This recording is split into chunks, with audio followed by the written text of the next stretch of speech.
Hello, boys and girls. It's your old pal, Big C Lear, coming at you today with a quick PSA, I guess.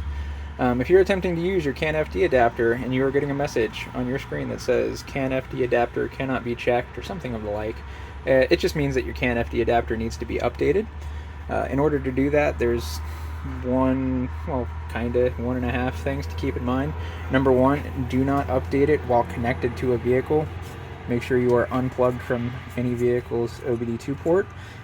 Second part of that is if you are using an AutoproPAD with a Bluetooth VCI box, so the turbo or the light, you need to back power it using your 12 volt adapter or AC adapter that came with your AutoproPAD, just to give it power so it can read and actually transmit data to the CanFD adapter itself.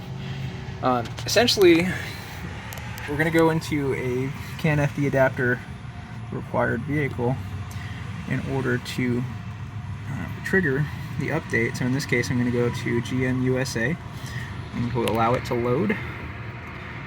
I'm going to go to Immobilizer, by vehicle, Chevrolet, USA. And I'm going to scroll down to Suburban because I've already done a 21 or 22 Suburban before. And it doesn't matter if I use free pin or no free pin.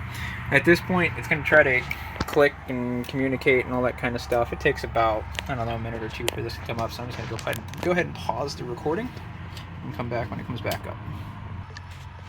Alright, so a little momentary wait is over. Now it's just telling us that the CanFD would be needed for this vehicle and it needs internet. And what we're going after is the CanFD connector upgrade firmware. Like I said, don't be connected to a car, and if you have a VCI, make sure that it is back powered. And we're just going to hit the button and it's going to update the firmware to your CanFD adapter. This process takes about a minute or two, so once again I'm just going to go ahead and pause the video. You're not really missing much here, I promise.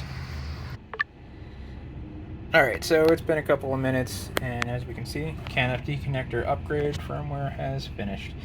So, yeah, easy as that. Just go back to programming.